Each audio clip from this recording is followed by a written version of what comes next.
سن کر وہ گھبرا گیا اور مہر کو دیکھنے لگا، کہیں آپ نے تو اس سے کچھ نہیں کہہ دیا؟ جی ڈیڈ، میں نے کیا کیا ہے؟ اس نے گھبرا کر سوال کیا۔ بیٹا، آپ ایسے کیسے مہر کو امبالہ اکیلے جانے دے سکتے ہیں؟ آپ کو چاہیے تھا کہ آپ خود انہیں وہاں لے جاتے، مگر آپ نے ایسا کچھ بھی نہیں کیا۔ ساس صاحب کی بات سن کر وہ سارا معاملہ سمجھ گیا تھا، تبھی مہر کو غصے سے گھورتے ہوئے بولا، جی ڈیڈ، آپ کو تو پتہ ہے میرا آفس کی وجہ سے کہیں آنا جانا نہیں ہو سکتا، اور پھر امبالہ تو مہر کا دیکھا بھلا ہے، وہ جا سکتی ہے۔ کیوں مہر، کیا آپ اکیلے امبالہ نہیں جا سکتی کیا؟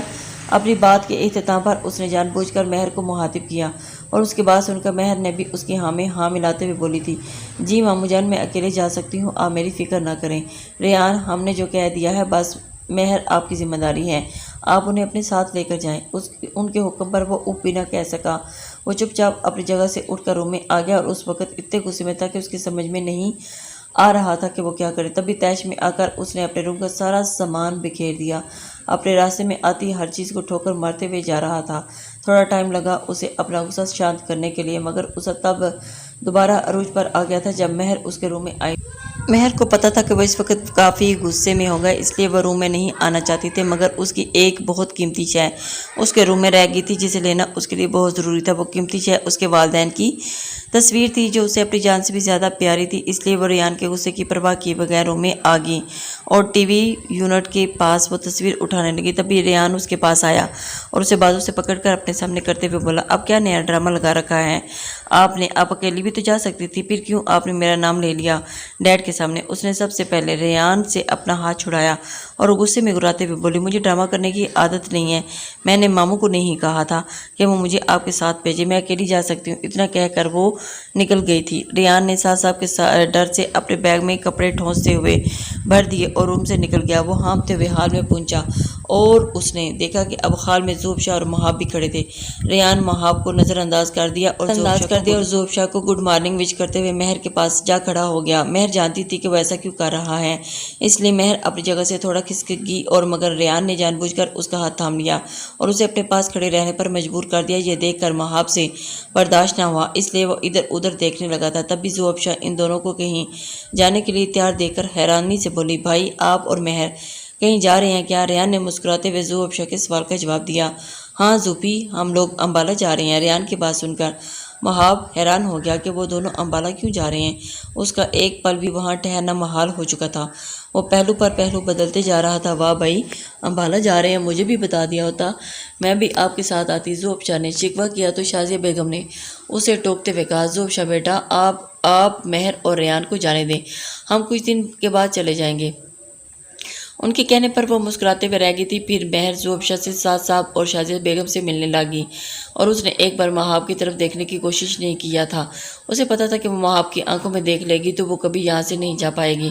وہ مہاب کی آنکھوں میں دیکھ کر خود کو کمزور نہیں کرنا چاہتی تھی اور نہ ہی ریان کے سامنے خود کو معتبر ٹھہرانا چاہتی تھی۔ تبھی وہ ان تینوں سے مل کر سیدھے وہاں سے نکل گئی تھی اور اس نے ایک بار بھی پلٹ کر اس کی طرف نہیں دیکھا تھا۔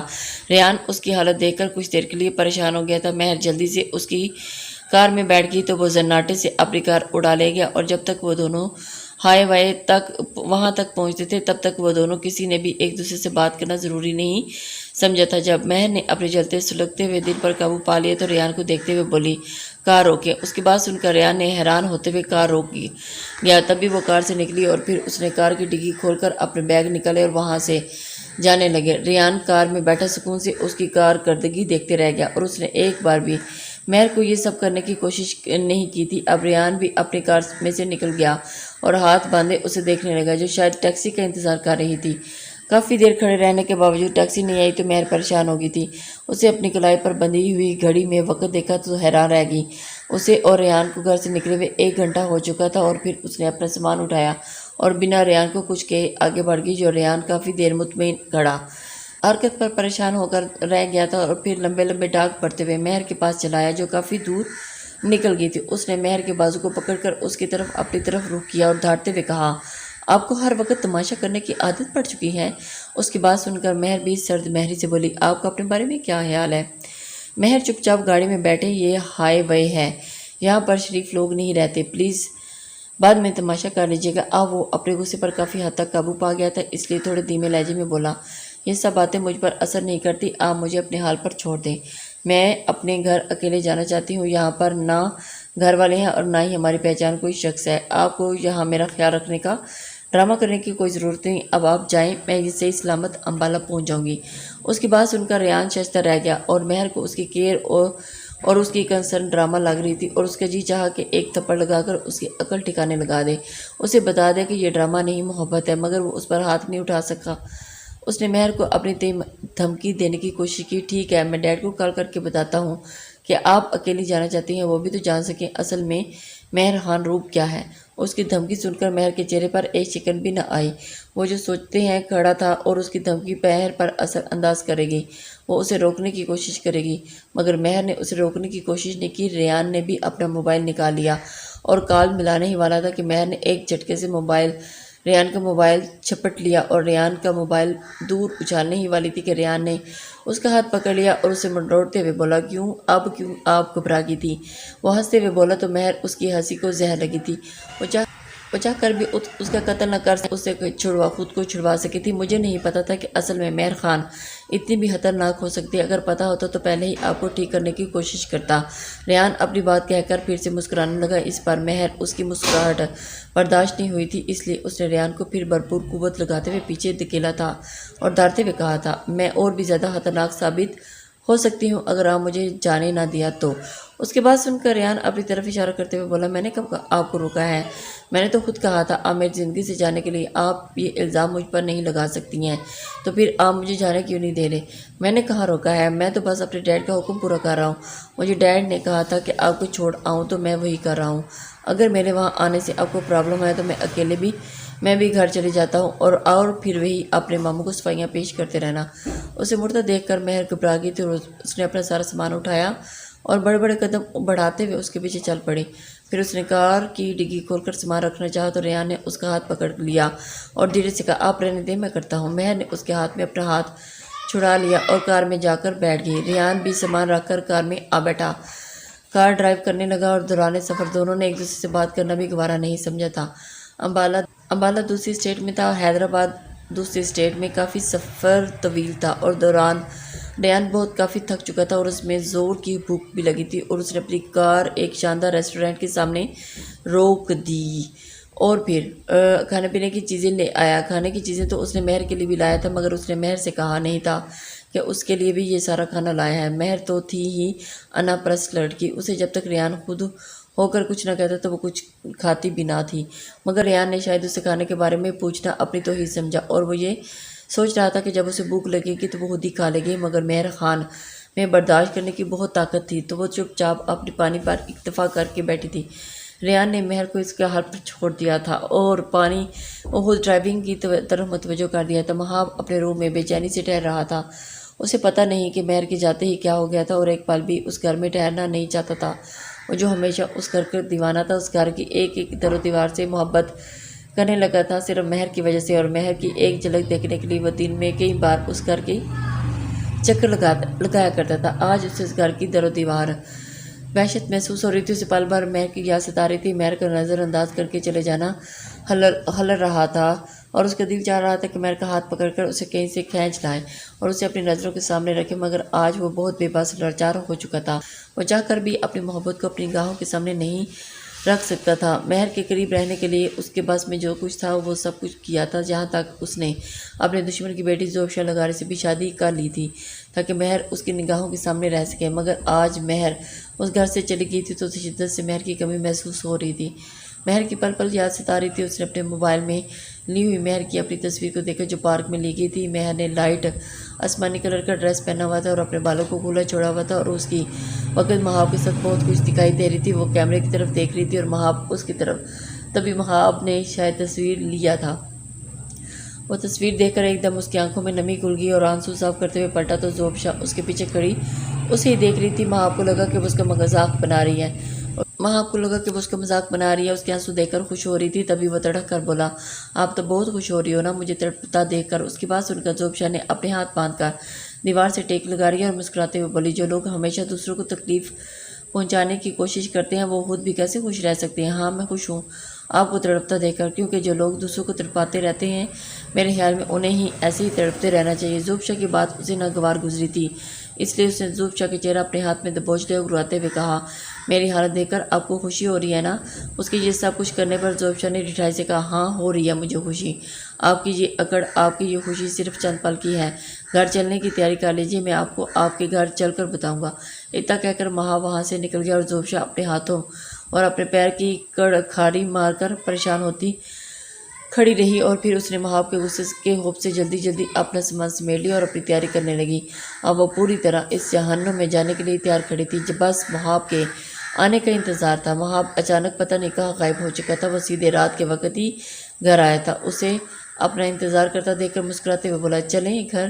اس کی مسکراہٹ زوبشا کو سلگا گئی تھی، تبھی تو وہ جبراً مسکراتے ہوئے بولی، ہاں چلیے۔ ان دونوں کو ایک ساتھ کہیں جانے کے لیے دیکھ کر تیار شازیہ بیگم اور سعد بیگم دونوں ہی حیران رہ گئے تھے۔ شازیہ بیگم کو جاننے کا تجسس ہوا تو وہ پوچھ بیٹھی، آپ دونوں کہاں جا رہے ہیں؟ ان کے سوال پر مہاب مسکراتے ہوئے بولا، ہم لوگ گھر جا رہے ہیں۔ مہاب کی بات سن کر سعد صاحب حیران ہوتے ہوئے بولے، مہاب بیٹا اتنی بھی کیا جلدی ہے گھر جانے کو؟ ابھی کچھ دن رک جاتے۔ ویسے بھی ریان اور مہر کے گھر جانے سے کافی اداسی چھا گئی ہے، اب آپ دونوں بھی چلے جاؤ گے تو یہ گھر اور بھی زیادہ سونا لگے گا۔ ان کی بات سن کر مہاب نفی میں سر ہلاتے ہوئے بولا، تو میں تو رکنا چاہتا ہوں انکل، لیکن زوبشا خود ہی یہاں سے جانے کی ضد کر رہی ہے، شاید ان کا بھی من نہیں لگ رہا۔ مہاب نے اب کی بار زوبشا کے کندھے پر بندوق رکھ کر چلایا تھا، جسے وہ تڑپ کر مہاب کو دیکھنے لگی اور بولی، نہیں ہاں ڈیڈ، میرا دل نہیں چاہ رہا یہاں رکنے کا، کہ مہر کی اور بھائی کی بہت کمی محسوس ہو رہی ہے، مگر آپ کہتے ہیں تو میں مہر اور بھائی کے آنے تک رک جاتی ہوں۔ مہاب گھر چلے جائیں گے، اتنا بڑا گھر ہے، ملازموں کے بھروسے تو نہیں چھوڑا جا سکتا نا؟ زوبشا نے بھی اپنے چال چلنا ضروری سمجھا تھا، اور اس کی بات سن کر مہاب دانت چاپتے رہ گیا۔ ہاں مہاب، آپ ایسا کریں، زوبشا کو ہمارے پاس رہنے دیں، وہ کچھ دن بعد آ جائے گی۔ شازیہ بیگم کی بات سن کر اس کے پاس اب کہنے سننے کو کچھ نہیں بچا تھا، اس لیے وہ اپنا غصہ دبا کر اسبات میں سر ہلا کر رہ گیا، مگر کچھ دیر کے بعد وہ کھانا کھا کر چلا گیا تو زوبشا نے سکون کا سانس لیا، اب وہ کچھ دن تک مطمئن ہو کر رہ سکتی تھی۔ 12 گھنٹے کی مسلسل ڈرائیونگ کے بعد وہ دونوں امبالہ پہنچ چکے تھے، اور مہر نے جیسے ہی امبالہ شہر میں فضا میں سانس لیا تو اسے محسوس ہوا کہ وہ جیسے اپنے بچپن کی دوبارہ لوٹ چکی ہے۔ امبالہ شہر تو ویسے چھوٹا تھا، مگر اس شہر میں اسے اپنی زندگی بسی ہوئی محسوس ہوتی تھی۔ کیوں نہ اس شہر میں اپنا بچپن، اپنی جوانی گزاری تھی، اور اس شہر اسے بہت محبت تھی۔ اس شہر کا نام سنتے ہی اس کے دل میں عجیب طرح سے دھڑکتا تھا، اور یہ شاید اس شہر کی محبت سے تھا۔ اس نے کھڑکی کے کانچ کے نیچے کر دیے اور ہوا میں اپنا ہاتھ لہرانے لگے، اور پھر اب اس کا کوئی شبہ دکھائی نہیں دے رہا تھا۔